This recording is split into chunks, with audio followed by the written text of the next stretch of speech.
to do when you come to my state? I love to golf. Besides doing interviews with Lauren. My favorite thing is to run into you and do an interview. Tell me about I want to talk about what you're wearing. Because I want to say you're the best dressed out here. Well, these guys have no style. They don't know. They don't know where to put purple together with the shoes. And I like the shoes. We've got purple on the shoes. Are you seeing this? You see the belt? Come on. What do you have to say to Mr. Nick Jonas? I heard that he wouldn't let you play on his softball team. That's the rumors that were spreading around the dugout. He didn't, and it's okay. So I don't know anybody who could rock the bandana like this guy. I love you.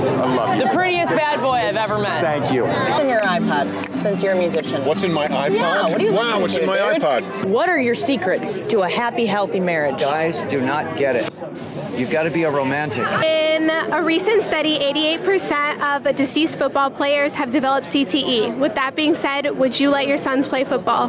Well, my parents never put any restrictions on me. They told me whatever my heart desired, they would allow me to do it, long as it was, in good faith and alignment with our family values, and they allowed me to pursue my dream. I think it's only right for me to allow my sons to be able to do the same thing. Obviously, I'm gonna do everything in my nature to protect them and make sure they go out there and have the best equipment possible. But as a parent, you have to encourage your children to do positive things. So what happened when you went to the Let's Ride Brass Band studio? Oh man, Let's Ride Brass Band Studio. That was amazing. That was an experience. I was moved. Physically and emotionally and mentally just moved. And those guys were just all art, inside and out. With us today is Brad and Jacob Person with Jacob Person Off-Road Racing. Brad, tell us a little bit about how you guys got started in off-road racing. Well, it's been a family sport for quite a while.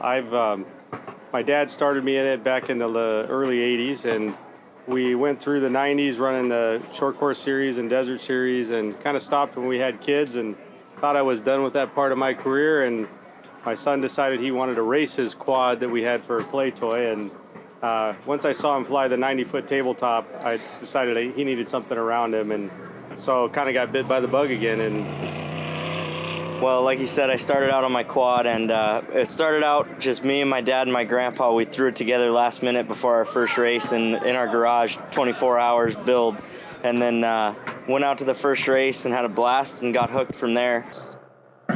We have 6 aircraft that we operate, as well as the other aircraft in the museum.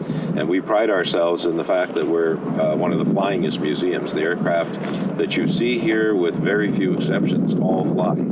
There are just 3 of us up here, but this whole airplane depends on our several hundred members. And without all the members, the mechanics, the ground crew people, the coordinators, the ride coordinator and tour coordinator, and all the people who work as docents in the museum, we wouldn't be sitting here.